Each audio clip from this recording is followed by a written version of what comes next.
Welcome back to First Class Fantasy. Last week we rocked it with Bradley Stouder. Highly recommend checking out our running backs episode. We are going to hit every single position over the next few weeks here. Today, Billy Muzio, no guest. We're in the lab cooking. We're talking quarterbacks. How are you doing today, my man? I'm doing good. It looks like we're cooking. We got a little Walter White, Jesse Pinkman going here. Going to get a good cook coming, and excited to talk quarterbacks with you. One of the most important positions in fantasy football. It is absolutely a position that I think people sometimes will overlook. A lot of people will either sometimes overvalue it or completely ignore it. I think that we still need to kind of step back and identify our targets, have a plan, ways of actions that we can extract value at the position, no matter what part of the draft we're in. And I want to kind of take a step back and kind of look at it like you're excellent with your rankings. Quarterback has always been a position that you have done very well with. Where's your Achilles heel? Correct me if I'm wrong. Was tight end even in your magical year? But quarterback, you're always like that's like top five usually. Yeah, you're really good with the quarterbacks, and I think you're able to kind of identify the ADP values, and I know you're not afraid to sort of push it down. But let's take a fundamental step back. Like when you take a look at the ADP market, and we know where guys are going. It's we're in the middle of July here. Where are you at in terms of this? This might make sense to target this guy. Are there like triggers that you look at in spotting quarterbacks who could really significantly beat their ADPs? Yeah, there's a bit. I think first and foremost, I think the duality of the position is going to be first and foremost. Any quarterback that's going to have the ability to score in the air or on the ground, to me, takes kind of a precedence over a pocket passer. When you look at that range right now, the Deshaun Watsons, the Herberts, right? And I may lean towards Deshaun Watson in this area this year just because of his mobility and being able to get those extra rushing yards. But then you also have to consider in the offenses, the pace of play, what his weapons are, how often are they going to be pushing the chains down the field, and then how many attempts are they going to have in the red zone? I mean, these are all the key factors. We all know that touchdowns are the magic number at the quarterback position, as well as the rushing yards. But if you're able to consistently be in the red zone and have a chance to score, like a Brock Purdy, then I think that's going to outweigh maybe some of the other factors. Yeah, I love that you talked about like the scrambling ability, and I think that's been one way to find ADP hits. It's not necessarily even the guys who completely smash fantasy, but we want to see guys with a little bit of a rushing floor. Jordan Love's stats last year were definitely amplified by his success on the ground. Whether it's rushing touchdowns or whether it's rushing yards, we want to see it. When we go back and we look at the previous season, Daniel Jones and Justin Fields were two of the big hits at ADP. Both of those guys had very successful years running the football. And Billy, one other factor that I'm looking at, you brought up Brock Purdy, but sometimes I want to look for these quarterbacks that are just simply in really, really good offenses. Yeah. If the market sort of pushes them down, like it's sort of like the tides will rise. You brought up Brock Purdy, perfect example of a guy that really crushed his ADP, and he was in an offense that obviously was excellent. Dak Prescott last year was a huge ADP winner. The Cowboys went on an absolute tear scoring the football. So are there any other kind of factors that you're looking at when you that maybe could go a little bit under the radar, or is it simply the kind of the ones you laid out? Pace of play is the big one that people don't really consider. And, like how many times is this team, snapping the ball, and how much are they going down the field, and how quick are they doing it? And you got to look at the nuanced data there and say, how much are they throwing the ball versus how much are they running the ball? Everyone assumes that, Lamar Jackson runs X amount, but to really sit down and dive into the numbers and say that, he ran at X percent versus threw at X percent, that's where you need to look at and say, this is where you can find some edges.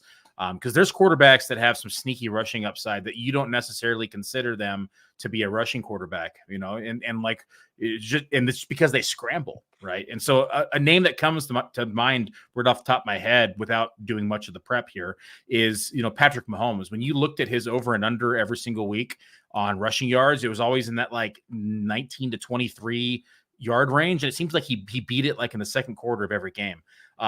He was consistently rushing for like 30, 40 yards. And so it's not a lot, but when it adds up over the course of a season. And if you can get somebody who's consistently rushing for that floor, of say 50 yards, getting those extra 5 fantasy points it really kind of adds up to the total. Prime example of this was Geno Smith in 2022, right? The difference between him last year and in 2022 was the rushing. I mean, he had 366 rushing yards in 2022 versus 155 last year. And so, quarterback 8 on the year that everyone thought he was going to be absolute, garbage. And then last year, quarterback 20 in fantasy points per game. So there's a lot of factors, but that pace of play to me is one of the ones that I really like to look at. Yeah, and last year we obviously saw a ton of hits, a lot of guys finishing as QB1s that were drafted as QB2s or lower, the Jordan Loves, the Dak Prescotts, crazy Dak, in retrospect, how pushed down he was last year. And then the year before, you brought up Geno I talked about Justin Fields, and also Trevor Lawrence that year was a huge ADP winner. Just every year we're able to sort of find this. And Billy and I are going to talk a little bit about some guys that we really love the ADPs of currently. We're going to give you 6 quarterbacks a little bit later on the show that we think should be part of your draft plan. Let's take a quick break, Billy. And when we come back, let's talk about the overall shift in the quarterback market, because I think that's one thing that's sort of going a little bit under the radar, is just how massive a shift we've seen in terms of early QB valuation when we compare this year to last year. We'll be right back in just one moment. Hey, why do we partner with the FFPC? Because they have the widest variety of fantasy football formats, and it's the easiest place to find all types of fantasy football contests in the world. What if you want to play for high stakes? Well, they have a $6 million prize pool with their Fantasy Players Championship. They also have way too early best ball leagues that start in February, and Dynasty leagues. They have the closest thing to a liquid market for orphans that there is in all of Dynasty. And the FFPC has sponsored us for half a decade because we are actually delivering information that can help fantasy gamers, and they're generating so much interest and bringing in so many new users, casual users even. The FFPC creates a unique experience where you can both compete against the best and make money. Use promo code UNDERWORLD to get $25 off your first team. $25 off your first team at the FFPC with promo code UNDERWORLD. Go get it! See, Billy, I'm in an FFPC slow draft right now. She's just timed out.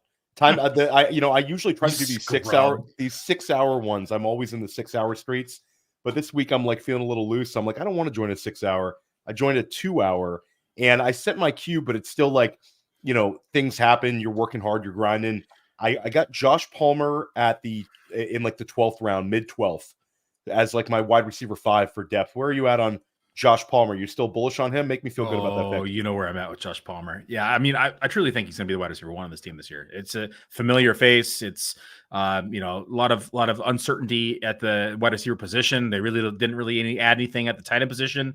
The running back position is kind of sketchy to say the least as well. And so I think that there is a lot of uncertainty in this offense. But one thing is for certain, that Herbert trusts Palmer, and I think that he's going to lean on him.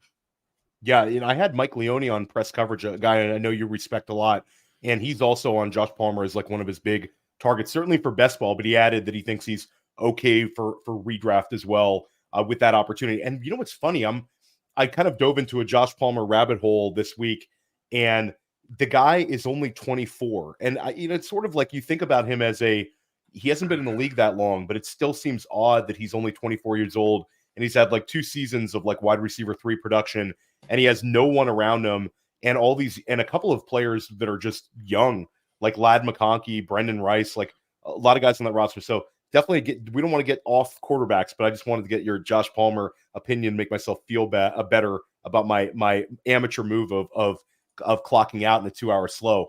But let's talk about this this ADP marketplace. So I think, anybody who watched First Class Fantasy, like, and a shout out to our audience, like, this has been a big year of growth for us, Billy, and we're going to crush it all season. But last year it was like, we talked a lot about draft theory and a lot about like exploiting edges in ADP. And I think people really appreciated that.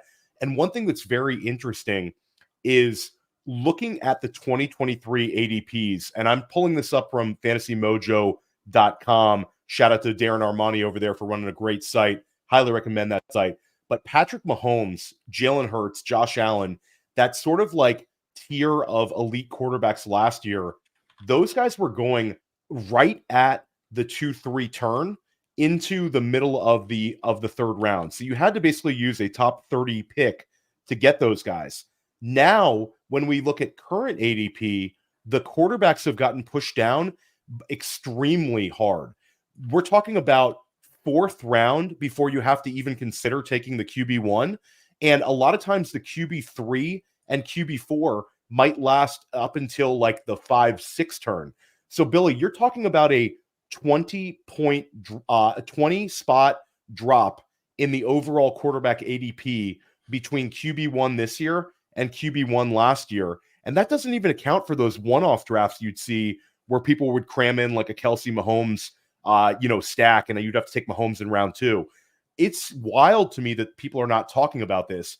Do you think that this has created opportunities for us to draft elite quarterbacks at a range where the opportunity cost is actually pretty reasonable? Yeah, I do. And we had talked about it last year that I thought the quarterback position was being overdrafted, and I thought people were going to be let down a bit, and the market would correct itself in 2024. And we're starting to see that unfold. I do think it has the potential now to create some teams that have, record-breaking fantasy points, because you're getting that elite quarterback as well as now, 4, maybe even 5 elite players as well. Instead of having to replace, that wide receiver 2 or that running back 2 with a quarterback, now you're able to kind of, replace that wide receiver 3 or even potentially that running back 3 with a quarterback. And so I think that you do find yourself in a pocket of value, and you talk about this. I talk about this. Dan William talks about this a lot, about, switching gears when you can't find an edge at a position anymore to quarterback. And we start to see that kind of in that rounds 5, 6, 7 range, to where you can start to make a real argument to take a quarterback over a positional player, just because the edge that they provide, whether it's somebody like Lamar or maybe Jalen Hurts, that has that dual rushing ability and weapons, to where they're going to be able to give you that upside weekly versus that other positional player that's going to be maybe in your flex spot, or maybe even potentially on the bench if you went 5 straight wide receivers. So I think there's a lot of opportunity here at the quarterback position this year. I love to see the ADP where it's at. This is more my kind of style of drafting, rather than pushing them up to round 2 and even round 1 we saw last year at times. That was just too rich for my blood, and I like to see the values that we have today. Yeah, and I think it's interesting that you brought up just looking at it as a like a flat tier of positional ranks, because the QB3 now is going head to head with like the tight end 8, the wide receiver 27, the running back 17. And I got news for you, everybody who's drafting. A lot of times when we get down in like tight end 8 range, that's not a bet that you historically want to make. Wide receiver 27, not necessarily a massive hit rate. And then we're talking about the real dead zone of running backs, regardless of whether we like that running back or not. It's just a fundamental. I get the opportunity to take a guy like a Jalen Hurts in the middle of the 5th round, and I'm avoiding having to make a decision, because when I look at those elite guys, Billy, I'm looking at them as it's like a non-thinking pick. I know they're going to be pretty good. I don't see a scenario besides an injury where Jalen Hurts goes from like QB1 land to like QB11 land and totally sinks me. But let's anything to add on really with the elite quarterback, any kind of rules to think about? Is it for you? Do you want to take a look at when somebody takes QB1 and then you're looking to jump in with maybe QB2 or QB3, or are you willing to take QB1 overall? I am more on the, wait and see when the first guy takes him, and then I am going to adjust accordingly. I will take the first quarterback overall in unique situations to where, like, say, for instance, that you have a AJ Brown team and Jalen Hurts is falling in. Josh Allen has not been picked yet because he's traditionally the first quarterback off the board. If it's for a stack and we're already seeing value at the position, then I will be okay with taking the quarterback to complete the stack and to get the value at the quarterback position. I don't like to reach for it to get the stack, so I'm always going to do it if I can wait, and I'm okay being that first person to take the quarterback. But traditionally, I like to wait and say, hey, Josh Allen's off the board, Jalen Hurts is off the board. I have my kind of pick of the litter at, quarterback 3 between Lamar Jackson or even maybe Patrick Mahomes, and then I know that, hey, on the way back, I can grab XYZ player. So I think back to your original question about the rule, though, is if I'm not getting, I would say like the elite 4 or 5, I'm just playing the waiting game. And now I'm just looking at my build. I'm looking at who I can have correlation with, whether it's a stack or just a weekly correlation piece. I'm going down that way, or I'm looking at the final schedule and I'm saying, hey, what does the shootout schedule look like? What does week 15, 16, 17 look like? What is the money time that I can earn the most money? What does their schedule look like? And I'm building around that player. And so I think there's a lot of ways that you can attack it. There's no really wrong answer unless you just pick a bad player, which there are bad quarterbacks out there. And so I think that as long as you're just not picking the bad quarterback and building around them for some odd correlation, then you're going to be able to find value in any way you choose. Yeah, and a shout out to your old partner in fantasy football, Dave Hubbard, who will sometimes say just draft good players. Avoiding bad players and drafting good players is a good way to play fantasy football. Shout out. I hope Dave is listening to this one. I hope you're crushing your drafts, Dave. One other thing to talk about is sort of the shift we're seeing with rookie quarterback enthusiasm. Now, last year, Anthony Richardson did steam up to like the QB1 line. You could usually get him as like QB 13, QB 14, maybe QB 11, QB 10, depending on your draft. But this year, Billy, this is the first time I can remember where there's 2 quarterbacks that are rookies that you basically have to draft as QB1s. Let's talk about your expectation. And I'll say that this is obviously influenced not only by Richardson, who, despite only playing a few games, left like a really positive impact on the drafter, where they said, okay, the rookie is capable of coming in here and just ripping it up, a la Cam Newton level. And now you had also CJ Stroud, where CJ Stroud was a guy who was like a lifeboat, a life preserver, who rescued a lot of teams. I know I had like a Daniel Jones team or 2 where CJ Stroud was somebody I picked up off the waiver wire in like week 2, and he saved that team. So rookies were looking good last year. Now you have 2 of them going as QB1s. What are your expectations for Caleb Williams and Jayden Daniels? I know that people are very enthusiastic about these players. Where are you at, Billy? I have a little trepidation with Caleb Williams. It just breaks down to his mobility. I think he has some mobility, but he doesn't have quite near the ceiling of the mobility of Jayden Daniels, who we saw rush for 1,100 yards in his final season in college, 885 in 2022 and 710 in 2021, where on the contrary, Caleb Williams topped out in 2021 at 438. So I think that Jayden Daniels has more opportunity to finish inside the quarterback 1 range. And I also like the weapons that he has. I think that he's got some underrated weapons inside the receiving core. Jahan Dotson had a great rookie season, kind of took a step backwards last year, but just didn't have the chemistry at the quarterback. I think that we could see, that connection come back. And of course, he's got his outlet, the running back position, not only in Brian Robinson, but, Dusty Eckler can still catch the ball from time to time as well. And so I think that Jayden Daniels is going to be set up for success because of his rushing ability, where Caleb Williams, I think, is a bit of an uphill battle.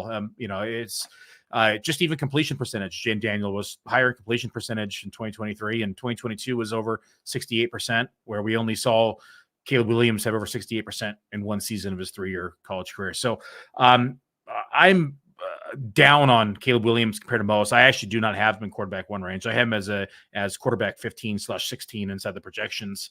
And then it kind of goes down from there. JJ McCarthy, I think has some upside, especially has some outstanding weapons, but I'm not entirely sure he's going to start, all 17 games. I think we might see him start 14 or even 13. And so, Bo Nix is another player, who I think has some upside, and I honestly like almost as much as JJ McCarthy. And, the fact that I think that he's going to be the starter from day one and is going to go out on the field, and you can get him for pretty cheap. And Sean Payton going out and drafting his guy, I think that says a lot about Bo Nix as a prospect in the NFL. So I think you can kind of pick your poison, but high on Jayden Daniels, kind of a little bit lower on consensus than Caleb Williams, JJ McCarthy, and higher on Bo Nix.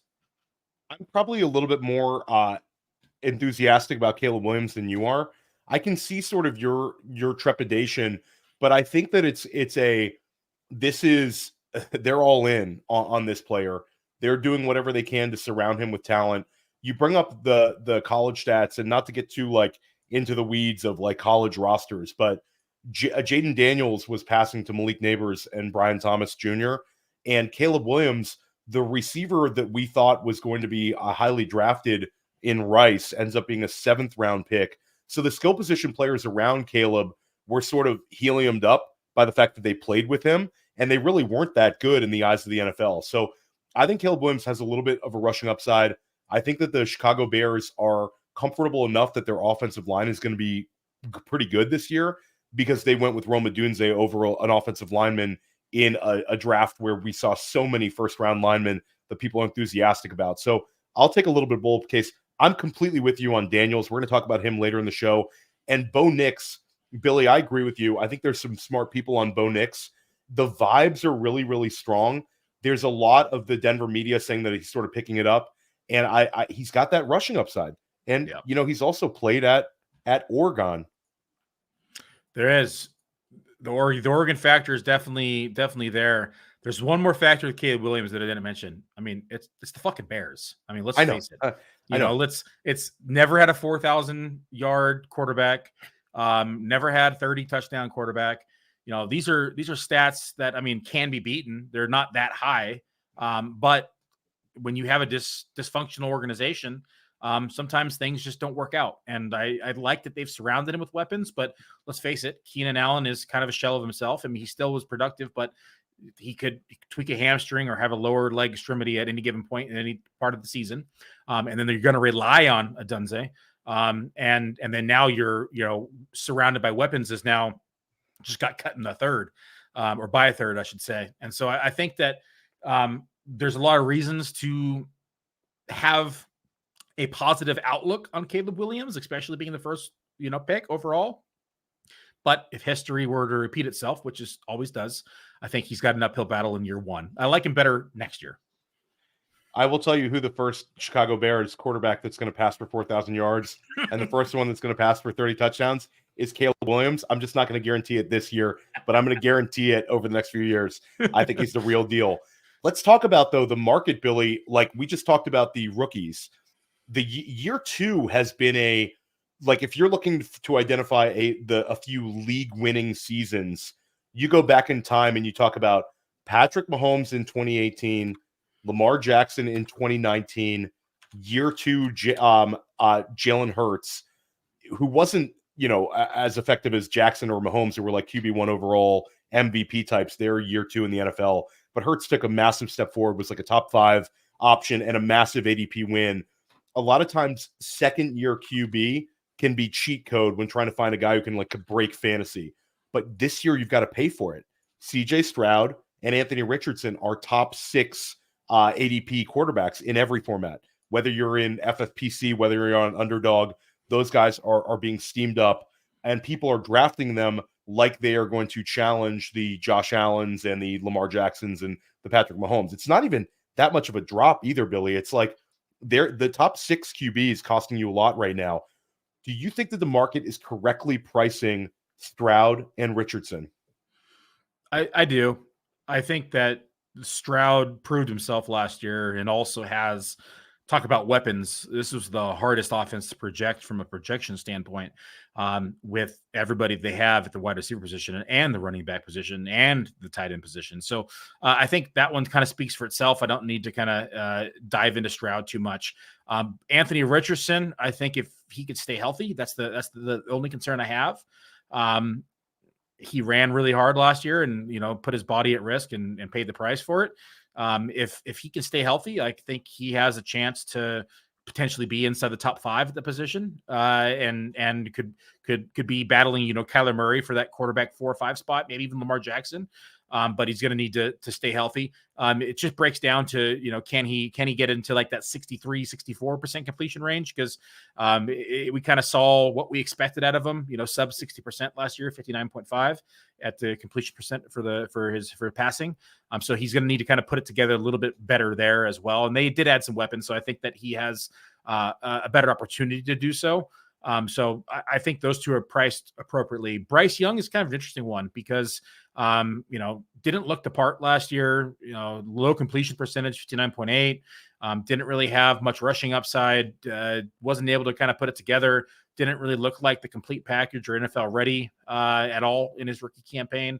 But when we go back to what I was talking about, plays per game, this is where he becomes fairly interesting. I mean, Panthers were number 10 in plays per game at 64.47. And when you have more opportunity, you have better chances of scoring the ball. And so they add Deontay Johnson, who in my opinion is a real wide receiver.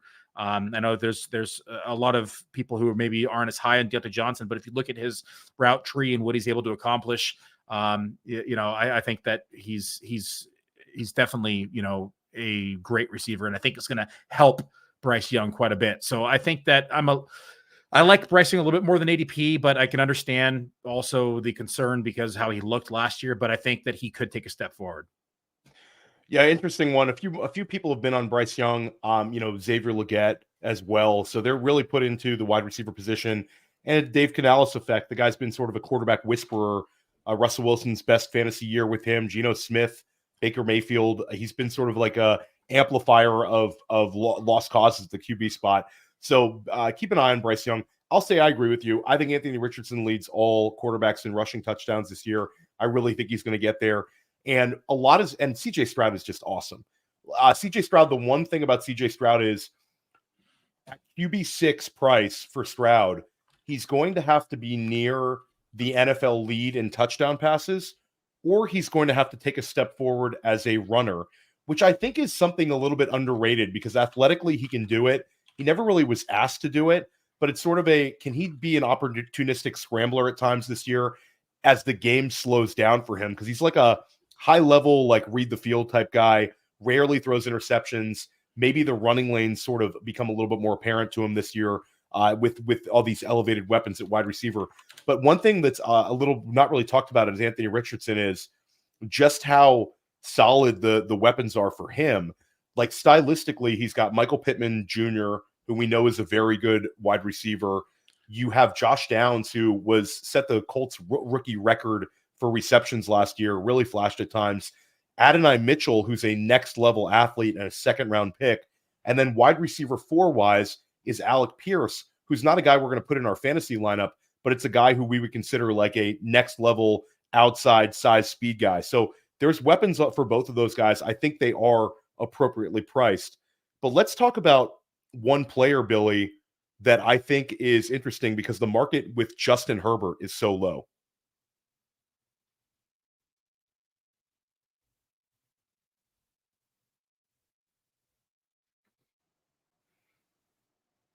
Yeah, I like Justin Herbert. I mean, I always have.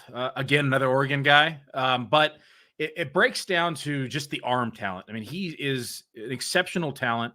Don't necessarily like the coaching changes because in the past we have seen this coaching staff be pretty run focused. And so, for those of you who are listening, we have Jim Harbaugh and Greg Roman.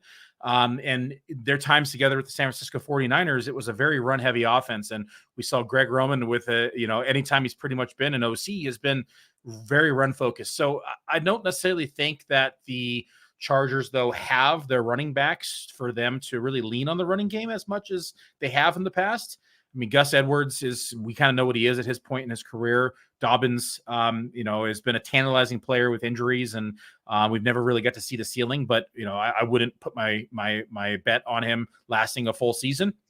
And then we got the rookie, Vidal, and so there's a bit of unknown there, but not necessarily a team that you're going to be able to run the ball with 500 times. And so I think that Herbert is a bit of a value in drafts this year because most people look at his offensive weapons and they're shying away from it. We no more Mike Williams, no more Keenan Allen. There's really no tight end there at the position either. So there's a lot of uncertainty inside of his receiving core. However, they may be forced to pass the ball a little bit more than people are imagining them to because they don't have the running backs that this duo coaching tandem has been able to rely on in the past. And so, I look at Josh Palmer, like we mentioned at the top of the hour, as that trusted target who's going to probably, see his fair share and kind of the lion's share, in my opinion. They got the rookie, inserted here as probably a good 1A and 1B with Palmer. I honestly, I know that the site is not high on Quentin Johnson, but the stars are kind of aligning for him to actually, surpass ADP and kind of take that big step forward as a second year breakout. And the reports that we're seeing out of camp are that the Chargers expect big things out of him this year.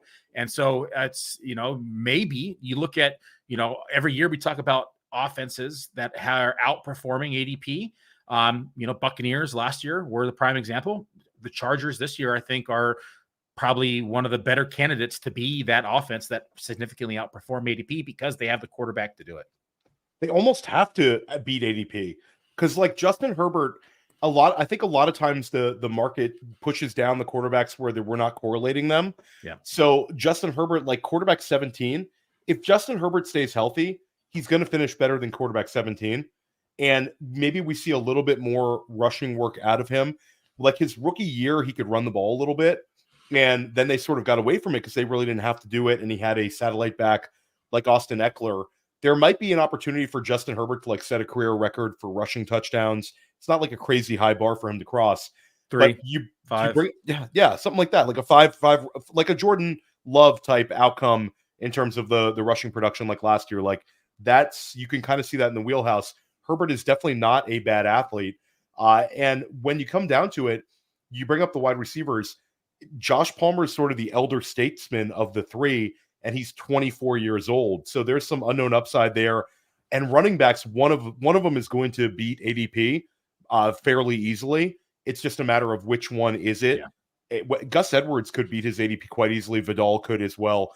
So that's definitely an interesting one. One more quarterback before we get into our targets that I want to talk about, because there's a little bit of news out here today. Depending on when you're watching this on YouTube or listening to it as a podcast, on the Kay Adams show, Breece Hall went on the Kay Adams show and basically alluded to Davonte Adams maybe becoming a New York Jet.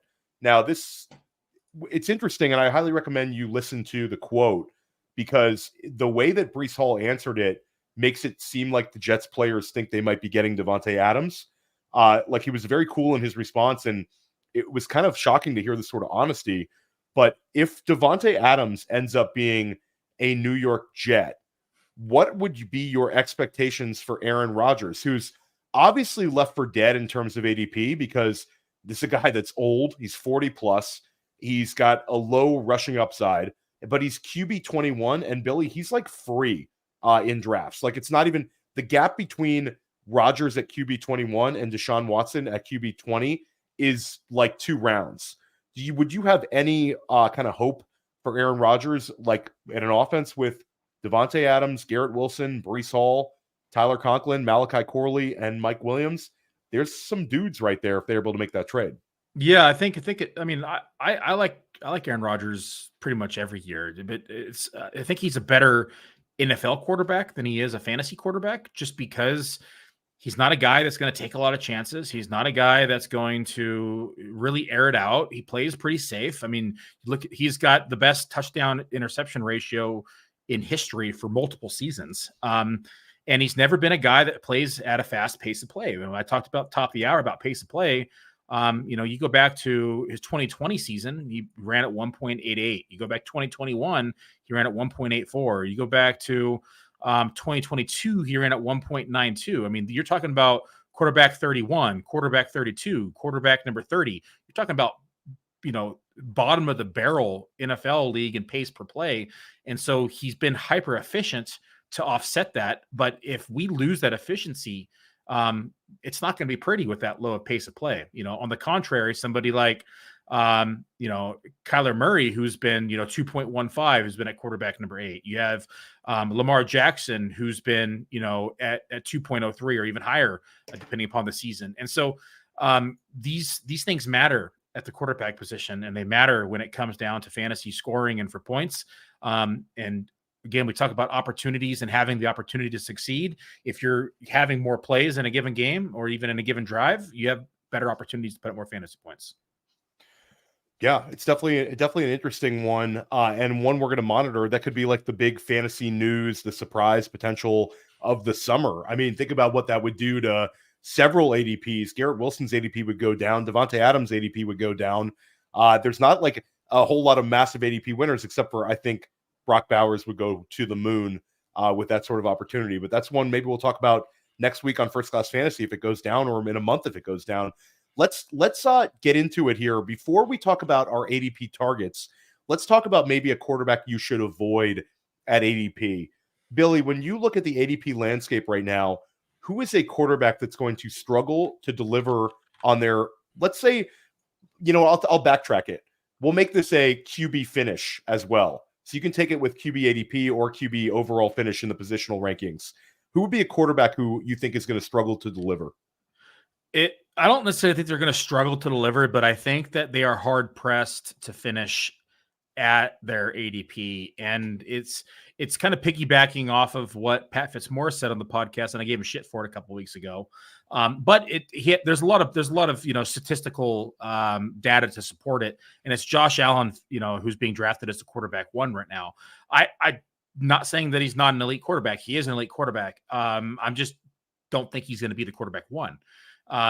You look at the loss of weapons, you look at kind of the shift in the offense, and them, when you look at what they did at the OC position last year, when they made the transition to Joe Brady, there was a shift in the running back carries. And I think if we see that kind of correlate and transition here into 2024, we could potentially be looking at, more opportunities for the back. And I think that could affect Josh Allen also on that level. So I'm not saying that Josh Allen's not going to finish top 3, probably will.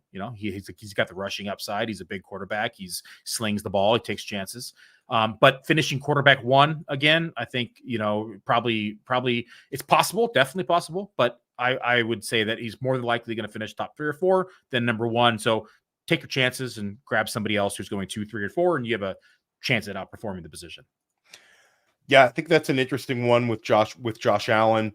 And it's sort of you might not have the exact same edge from drafting him. But again, I don't think he's gonna kill your builds. But it's like if you're drafting him thinking you're gonna get a 15 touchdown season like last year, that's a difficult bet to make. And if you and touchdowns, and that's on the ground, people. 15 touchdowns were on the ground alone. 15 on the ground. Him and Jalen Hurts both had 15 rushing touchdowns last year. Outstanding. One quarterback, and I'll give a hat tip to Nelson Sousa, who I had on press coverage. He has Joe Burrow on his fades list, and he talked about the bear case. And that's a guy who I'm sort of fading at ADP as well. Nelson went into a lot of different reasons, but a couple of reasons for me are it's the opportunity cost for taking him, Billy. I just happen to like CJ Stroud more, who goes 1 spot ahead of him. Certainly a little bit of an ADP gap, but it's not like an impossible ADP gap. And then when you look at the quarterbacks right behind Burrow, I can make a case for Jordan Love. I can make a case for Dak Prescott. I can certainly make a case for Kyler Murray, who I prefer to Joe Burrow, and he's going behind him. And then when I look down the list, like Jayden Daniels gives me that Konami code, that insane rushing upside. So for me, it's like Joe Burrow loses Tyler Boyd. Joe Burrow loses Joe Mixon. And there's been that's 2 guys who have been with him since he got to Cincinnati, longtime Bengals, and he loses his offensive coordinator in Brian Callahan. We have a little bit of indecision as just how, and Burrow's last full season as starter, they targeted Samaje Perine and Mixon a combined like 125 times. So he's loved to kind of check down to his running backs at times. So I wonder if that's going to be part of the game plan. Then you take away Tyler Boyd, who was just a constant factor for him. I think Jermaine Burton's really good, but I do think there's some personnel. It's going to take a little while to adjust. So for me, it's like a Joe Burrow. I just am not that interested in drafting him this year. Whereas the 2 years prior, I was totally into Burrow. So that one's for me. Anything, your thoughts on Burrow? Yeah, I share a lot of the same kind of fears with Burrow, and he's also proven that he can't stay healthy in his career. 10 games in 2020, 10 games in 23, played 16 and 17, 21, 22, but definitely had some struggles those years. And so he's kind of always been drafted inside the top, maybe 8 at the position, but has only finished inside the top 8 once in his career so far in 4 years. And a lot of it, this is fantasy points per game, not total fantasy points. So we're even giving them the benefit of the doubt with the injuries. And so I think that, you mentioned a lot of the good reasons. He lost the weapons, but I think the other part is that, the Bengals have invested a lot in offensive line and they haven't seen the return on it. This offensive line is still struggling mightily. So a lot of people will say that, the Bengals have spent all these draft picks on offensive line. They're bound to improve and they're he's going to have better protection. But let's face it, we have not seen it, to date. And they've spent a lot of time, energy, and resources on this offensive line. And we have not seen it kind of return the investment. And so I think Burrow is still, going to be playing, maybe a bit scared, coming off another injury. Without his weapons, I think there's a lot to be kind of have some hesitation towards Joe Burrow, but he does have Jamar Chase, and that can go a long way. So there is I'm not gonna under own him because he's a player that could beat you, if he stays healthy and things kind of align. But I think that there's a real argument to be made for him being overdrafted. Yeah, absolutely. And we're going to talk about some quarterbacks that we think you should make part of your draft plan. We're going to identify 6 quarterbacks that we think could beat their ADPs and could return very, very solid value to you. Before we even do that, though, I would like to remind everybody, I just took Jalen Hurts at the 507. We'll add, you have to be able to react, like be water in your drafts, be like Bruce Lee, be able to react to sort of the market. Sometimes, Billy, you get in these drafts where people are playing like chicken at the quarterback position and they're just waiting and waiting for somebody to take QB1. Like you talked about with the edge, that should also, no matter, don't just be dogmatic. You're not just taking these 6 we're talking about. If Jalen Hurts falls, even if Josh Allen falls to a level of the draft, that's one you want to hop into. So I want to pass it to you because, Billy, usually when we come up with these lists, we have I'll come up with a bunch of names, you'll come up with a bunch of names, but you were so sharp on this one. 2 of your names were ones I had as well. So we only have 6 today. We usually would have 8. But let's talk about your first one. And this is a player that I'm incredibly high on as well. Your enthusiasm for Lamar Jackson in year 2 of the Todd Monken offense. Yeah, Todd Monken offense was definitely beneficial. It was the first time we saw Lamar Jackson eclipse the 3,500 yard mark in passing yards. I actually got beat. I smashed that on the underline a lot for the season in bets last year, and he proved me wrong. He finished with 36.78. We saw him take a huge step forward in completion percentage, another step forward in yards per attempt, and this was without his tight end 1 for a large portion of the season. So add him in the mix, and we're probably looking at an even deadlier offense and even potentially a 4,000 yard passing season. And this was all while still rushing the ball for 821 yards and 5 touchdowns. So I really like this offense for Lamar Jackson. I think it's going to focus on kind of making a weakness a strength, right? He was never exceptional in completion percentage, kind of that mid 64, 65 range completion percentage. Helped him take that step forward with them adding Zay. They go through and add, a couple more, get additional weapons and get his tight end back. I think that, we see him take another step forward here and has potential to be even deadlier. You add in, a dynamic, running back with King Henry, who's going to even, help keep the defensive honest as well. So we're looking at potential even bigger plays now in 2024 for that yards per attempt to even take another step forward. And I think that, all the stars are aligning for Lamar Jackson, assuming he stays healthy all season, to have, another great year, potentially career year, honestly. Yeah, and it's funny, like we've seen Lamar Jackson sort of break fantasy in 2019, but I love how you allude to the weapons. I think they're very underrated. I think Zay Flowers is the guy that I'm high on. They're also talking about maybe going with a little more 12 personnel. How classy is Billy Muzio? Glass of wine on the. I mean, that's like digging it, bro. Oh wow, we're going full on here. But I'll say, like, I really like the fact, like, Zay year 2, Isaiah Likely year 3. Maybe they use Likely a little more, who's been sort of a weapon for Lamar as a contingent play when Andrews is not there. But it just makes the offense a little more diverse to have those 2 tight end sets. That's something that Monken did regularly at Georgia. And then, they add the speed in Tez Walker. Bateman's back and healthy. So, like, I think, and who wasn't bad last year is Nelson Aguilar. Was not bad last year. Nelson Aguilar, shout out to Nelson Aguilar. That was when I had to write him up in the waiver wire column one week. So it's kind of gross. He stretched the field. No, 100%. So there is very interesting offense, and I think Lamar Jackson, Billy. It's also interesting. Like, we talk about the quarterback market. Like, there's drafts where Lamar falls now, and you're able to get him in like the 6th round, occasional 7th round. So, like, the edge is really there. Whereas last year, Lamar was really pulled up into that elite quarterback tier where you're having to use a 3rd round pick on Lamar. Lamar gives you an MVP season, has incredible passing volume, and now you're able to get him rounds and rounds later. So that's what we're talking about with, like, no ADP, know the way that the shifting markets be able to exploit that. And another player that I'm super excited that you listed, this player is quarterback 10 right now in ADP on most sites. And it's a player that I'm very enthusiastic about, and it's Kyler Murray. We're talking about offensive coordinators. Drew Petzing is in year 2 in Arizona. And this was a system where we saw, Josh Dobbs having some usable weeks. They were sort of able to piecemeal it together and be competitive. Now the team looks like a team that could really be good. This could be a playoff team this year. Kyler Murray is going to be the big reason why. He came back and looked like he did not miss a beat. We were told how the rushing production and the athleticism would be going down post-injury. It didn't look like that at all. And now Kyler Murray adds in an elite weapon in Marvin Harrison Jr., the biggest, the potentially the next Larry Fitzgerald, DeAndre Hopkins, like, franchise wide receiver in that organization, and a guy we're drafting already in the 2nd round. Then they add Trey Benson, an explosive running back, to partner with James Conner. Michael Wilson is in year 2, and Billy, Trey McBride was unbelievable last year. So there's weapons in Arizona. Kyler Murray looks healthy, and you can get him at QB 10. That's a smash pick.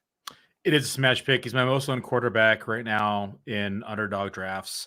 And it's just a player that, when we talk about pace of play, I'm not going to talk about 2023 coming off injury. So a bit of a anomaly there. But when we look back from 2022 and backwards, 2022 pace of play, 2.26, quarterback 2. He finished as the quarterback number 7 in fantasy points per game. Then we go to 2021, and pace of play was at quarterback 15. But got it done on the ground with 5 rushing touchdowns, 423 rushing yards, 24 passing touchdowns, finishes quarterback 4 for the season. 2020 pace of play 2.25, back into the top 3 again at the pace of play. He was able to rush the ball for 819 yards, 11 touchdowns on the ground, quarterback 3 in fantasy points per game. And then even dating back to his rookie season, pace of play 2.39, quarterback number 3, and as a rookie finished as quarterback 11 in fantasy points per game. So we're talking about 3 of 4 years he's finished inside the top 7 of the position. He's finished as a quarterback 1 in every single aspect or point of his career. And he's sliding in drafts because he only played 8 games last year and didn't have the rushing that people were expecting because he's coming off injury. And so he's another year removed from injury. Finally gets a strong wide receiver 1, has his tight end 1. And, they also draft a prolific pass catching back. I think that, this could be, I got Kyler inside my top 5 of the position. I have Lamar at quarterback 3. These are 2 guys I'm very, very high on. Yeah, and I love how that's one point I was going to make, and it's spot on. Like with Lamar, Lamar finishing QB3, I think that's fantastic. If I draft him at QB3 and it finishes QB3, salute. Lamar Jackson, you did your job. You gave me a smash season. But Kyler Murray, Billy, he can beat his ADP by like 7 spots. I think QB1 overall, that's a tough ask. But I think if it all works out well, I think top 3 QB season, we've already seen it from him. This is a guy who's going to be a big bounce back. I believe that Kyler Murray will be drafted higher in 2025 drafts than he is in 2024 drafts, and that's the sort of profile we're looking to get. Is this guy going to be being drafted higher next year? Because that means he usually smashed this year, and I think the Marvin Harrison Jr. effect is going to be real. Trey McBride is a stud, so there's so much to like, and also he's got his guy Greg Dortch. When all else fails, look for Greg Dortch underneath. So a lot to like with Kyler. I will throw in one of my targets. I talked about him earlier on the show. He's expensive, but Anthony Richardson, 22 years old. We talk about the next big thing in fantasy. I think Anthony Richardson could be a weapon of mass destruction. And I think that not enough is being made. I talked a little bit earlier about the wide receivers around him, the size, the athleticism. I mean, they have, in a league where the wide receiver rooms are all like getting smaller, he's got like 3 dudes in Michael Pittman Jr., Adonai Mitchell, and then Alec Pierce on the outside, big wide receivers. Josh Downs, the guy who can win in the slot, and then a healthy Jelani Woods. Not to mention, you talked about the effect that Derrick Henry puts pressure on defenses. Jonathan Taylor, I'm not a huge fan of him at ADP, but I think Jonathan Taylor, for what he does stylistically, to help Anthony Richardson, both of them have potential for big rushing opportunities. And Richardson, I really do think, Billy, that this is a guy who is going to have double-digit rushing touchdowns. And we talk about him staying healthy. It was not a lower body injury; it was a upper body injury. So Richardson, by all accounts, like looks good, looks super healthy, looks ready to go. There's highlights of him playing basketball. It looks about as you would think he would on a basketball court. I think Richardson at 22, that's like the dark horse candidate to finish as the MVP in football this year. Yeah, I think it's definitely a possibility. I mean, he's a guy that I've gone kind of back and forth in my projections as quarterback 5 with him and Kyler Murray, just because of the rushing upside of Anthony Richardson. Richardson is what he is into the passing game, but I imagine him coming out of college, not really accurate, going to rely on his legs. And for the first 4 weeks last season, I was kind of scared and thought I had royally fucked up by not drafting enough Anthony Richardson. And then that injury, I hate to say it, but it kind of saved me, because had he continued on that pace, I would have under-owned him drastically because of that rushing upside. We're talking about 4 rushing touchdowns in 4 games last year, 136 rushing yards. But back to the pace of play that I keep talking about. I mean, his rookie season in 4 games, quarterback 3, 2.20. So we just talked about Kyler Murray. Every time he was in that, quarterback 3, 4, 5 range and pace of play, was inside the top 7 of the position. So Anthony Richardson, pretty likely candidate to do that. If he can get even 8 to 10 touchdowns, which is probably on the low side of your mental projection here, but even then he's inside the top 6 pretty easily in projections. I just updated it, just curious to see if he kept that. So I have him at 7 rushing touchdowns, which is a mean projection. It's low, but if we take him up to double digits, that moves him in the live projections update to quarterback number 4, 1 spot ahead of Patrick Mahomes, the rushing upside. So definitely within the range of possibilities. And I mean, that's only at 10 touchdowns, Theo. Yeah, and it's also we talked about Houston with CJ Stroud. Jacksonville is certainly a team that could rise up offensively. There's potential for shootouts in that division. So definitely an interesting one. I want to save your favorite quarterback, like the Muzio household favorite quarterback. Let's talk about another one of your targets, which was Russell Wilson, who's certainly going to be the lowest ADP of any player we're talking about today. I've actually drafted him without like the Muzio blessing. I've drafted him a lot on underdog just because he's so cheap. You can get him in QB3 builds. It's like he's right there. The market is actually drafting Justin Fields ahead of Russell Wilson slightly when you get to big scale tournaments like in FFPC and NFFC. I think that's a big mistake. Talk about your expectations for Russell Wilson, quarterback 29 in ADP. Yeah, he's free. I mean, you can literally smash him in rounds 18 like clockwork, or even round 17 if you really wanted to pull the trigger. But I mean, you're able to get the weapons fairly cheap. You can stack them pretty cheap. You're talking about that shootout schedule, and Pittsburgh gets Kansas City, Baltimore, and Philly in weeks 15, 16, 17. I mean, they're going to have to put up points to keep up with these offenses. So this is an offense that could potentially, you're talking about, when Mike Evans annihilated people inside of underdog last year in the shootout schedule, Russell Wilson could potentially be a quarterback that's going to put the dagger in your team just because of the shootout schedule that he has and having to put up points. But more specifically, when you look at his statistics, I mean, Russell Wilson had a shit year last year. I don't think anyone would argue that. And the man still had 26 touchdowns.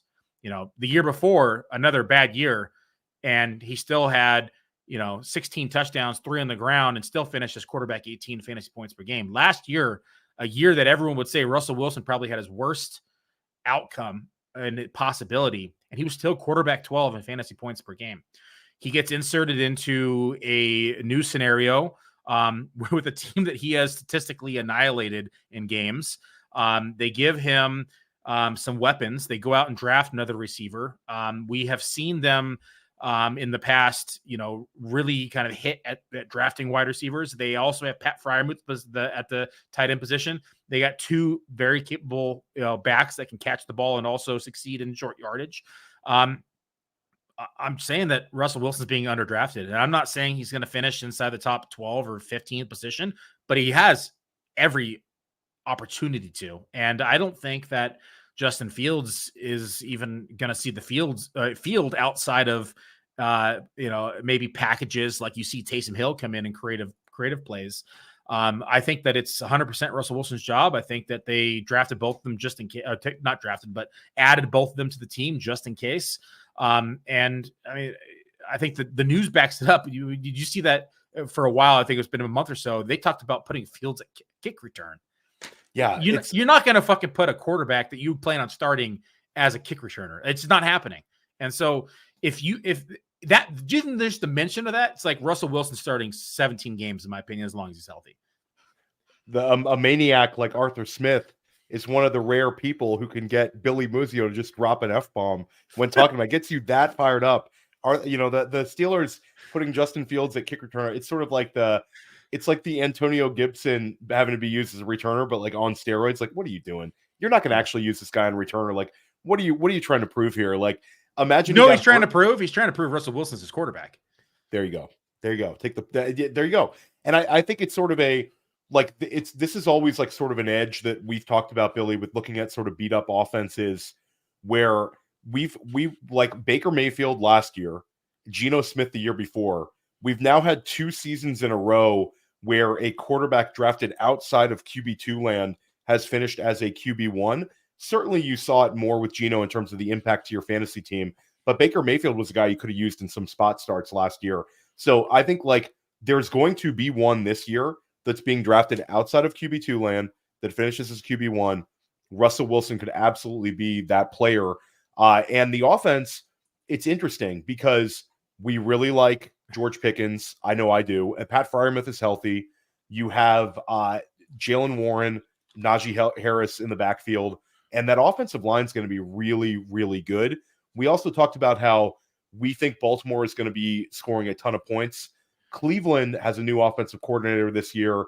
And Cleveland, there's some signs that pointing to them improving offensively this year. And then the Bengals, they're a pass-happy team historically. So the AFC North could be a little bit more shootout friendly for these Pittsburgh Steelers than maybe some people are letting into. We're used to these, played in the mud 17-14 type games. Maybe not so much the case this year with the AFC North. So there's one more piece of factor here, and I'm just going to leave people with this because a lot of people are looking at me and saying, Russell Wilson, you kidding me? Like, The guy goes undrafted. He's disgusting. He was horrible. He's declining.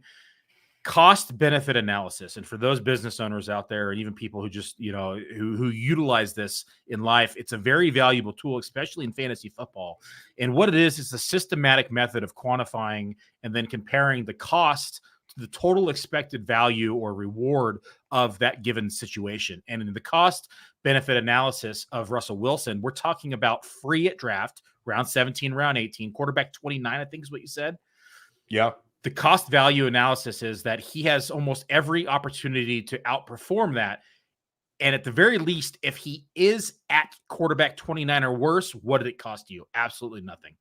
And so to me, it's one of those things that I will smash that button and own probably more than I probably should, because the cost analysis is such in our favor that it doesn't make sense not to select them.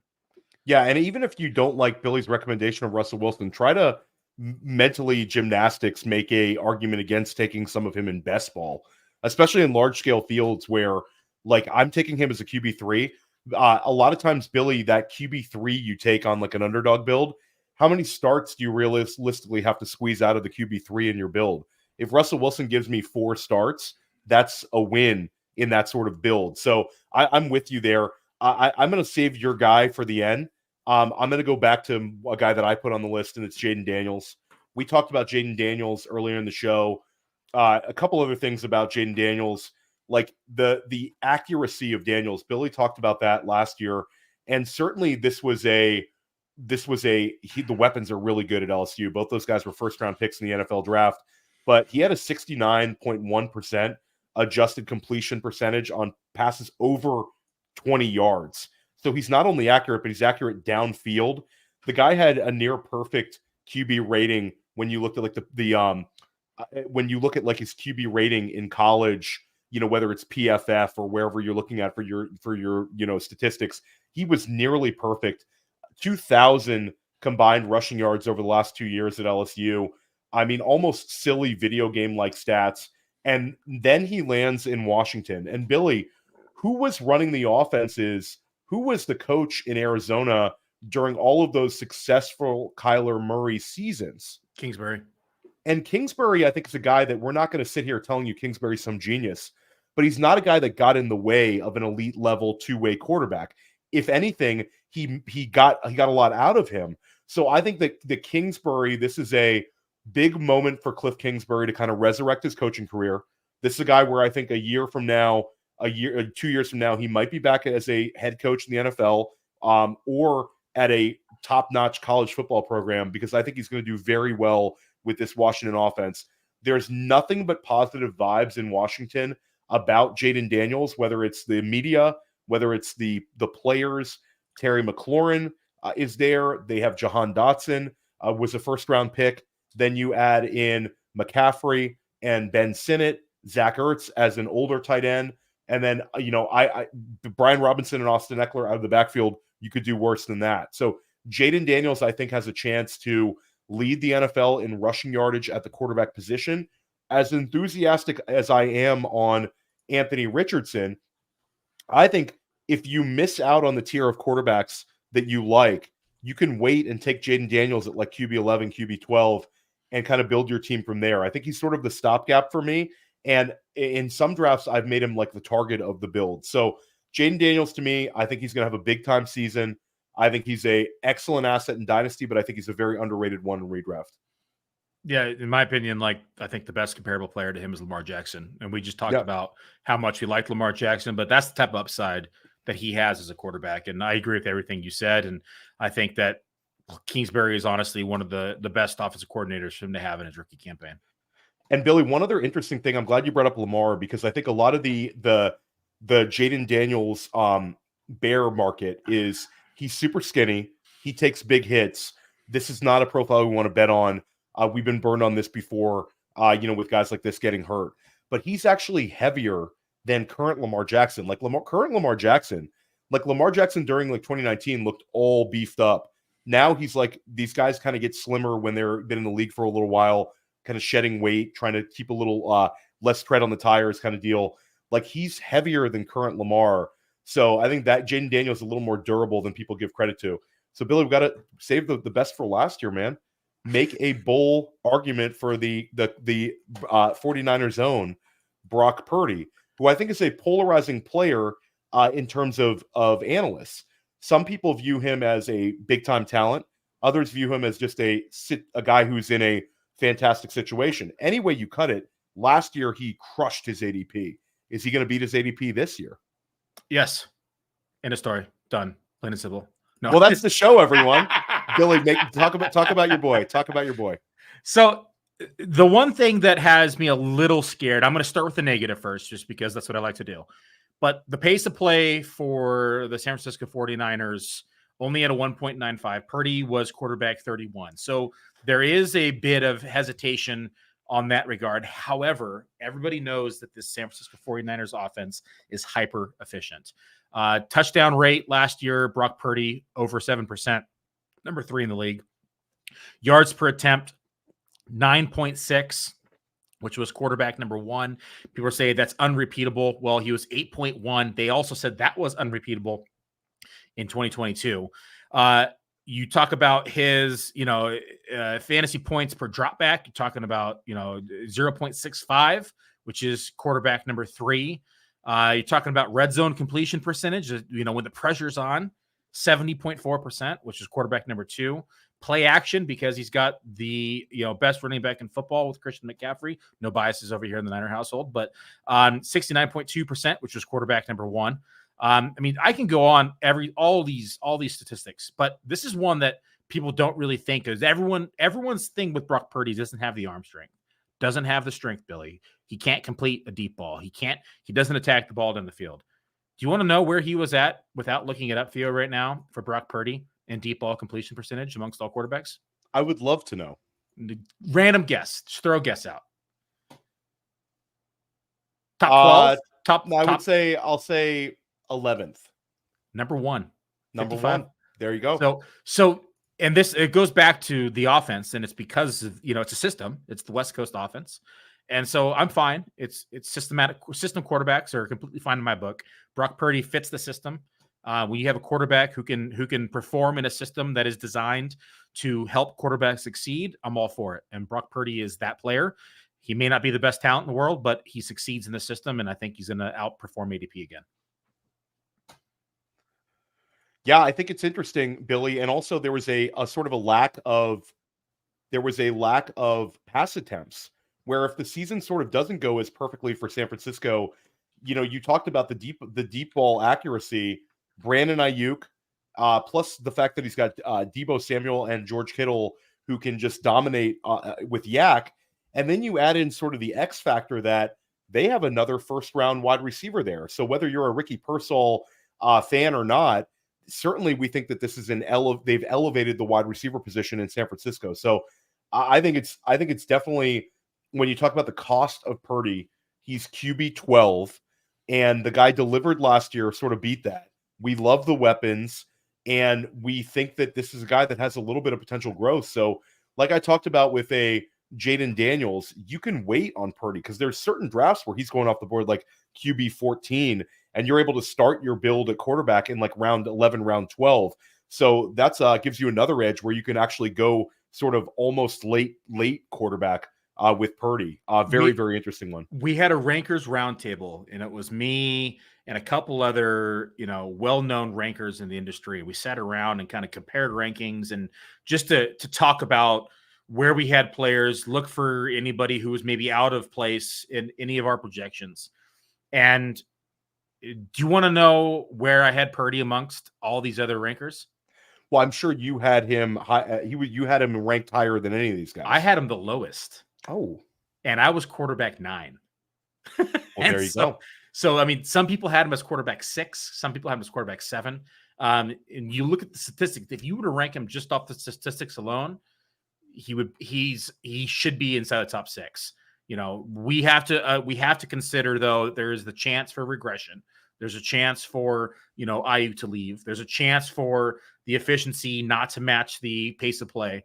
And so we have to consider that. But if we don't consider that, I mean, there's a real argument to be made for him to be inside the top 6 of the position. And that's not just me talking as a 49er homer. That is me talking from a statistical standpoint and the projections and rankings. And I think it's one thing that's funny is draft capital follows you for a while in fantasy football. Like it's sort of like it's sort of the Amon-Ra St. Brown faders where you saw some prominent I remember some prominent fantasy football accounts, guys who had twice the Twitter followers of Billy Muzio and I combined, talking about how Amon-Ra St. Brown was a Julian Edelman. I mean, you see those kind of things where they'd stay in people's heads for a long time because they weren't like first or second round picks. And I think Purdy being a 7th round pick who sort of fell into it is always going to carry with his profile. But Billy, at the end of the day, a guy who's able to do what he did as a day 3 pick is already sort of an outlier. And we saw it with Dak. And now we're sort of seeing it with Brock Purdy as the guy who's going to carry the water here. And I think that San Francisco has shown nothing but enthusiasm with having him.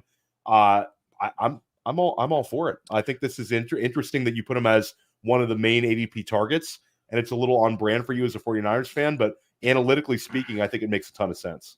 Yeah. And I'm not saying this just again, I am a Niner fan. I'm going to disclaimer. I love the Niners.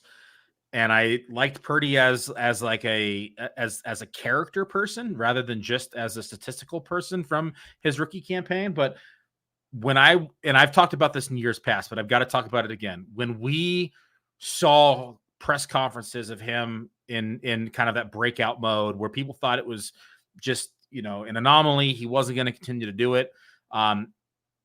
I talked about his character and about how he'd get up there and he would never take the praise. He would always compliment his teammates. He'd compliment the coaches. He'd compliment all the surrounding pieces. And then when they failed, what did he do? He took ownership and said it was on him. He should have played better. He should have made better decisions. That is not an easy trait or quality of character to do for any person, let alone, an NFL quarterback who has everything to prove the NFL wrong and everybody, that he is he's it. Right. And in contrast, you saw, Wilson out there pointing the blame every time, and kind of the contrary. And so it's just the difference of level of maturity and almost like that leadership role. It reminded me a lot of Tom Brady and what he did in his earlier years as a quarterback. And I know that, Brock Purdy has a long ways to go and many decades of pump success. The brakes, Billy Muzio. Even talk about this, but you've even seen people from the Tom Brady corner who said that Brock Purdy, from a maturity standpoint and a leadership standpoint, is the closest thing they have seen to Tom Brady in a long time. And so I think that when you have not only the system, but the statistics to back it up, and then on top of it, the maturity level that he has, it's kind of like that impossible to create scenario to where like you're always going to have 2 of the 3 and be successful. But if you can have 3 of the 3, like you're talking about a career that's, it's going to be long lasting and very fruitful for him. So I'm excited to see it unfold. Effusive praise on Brock Purdy from Billy Muzio. So just to recap, our 6 quarterbacks that we want you to target at ADP right now: Lamar Jackson, Kyler Murray, Anthony Richardson, Russell Wilson, Jayden Daniels, and Tom Brady. I meant Brock Purdy. Stick with us here at First Class Fantasy. Billy, let's give a quick plug. Draft kits dropping next week. If you want Billy's rankings, my rankings, Bradley Stalder's rankings, cheat sheets, all there. Team write-ups, player write-ups. It is extensive. It's going to drop next week. You can use the code Theo. Get yourself some money off the all-in package. Don't use the code Billy. It doesn't work as well as mine. So definitely stick with the code Theo. Billy, what do you have coming out? Anything?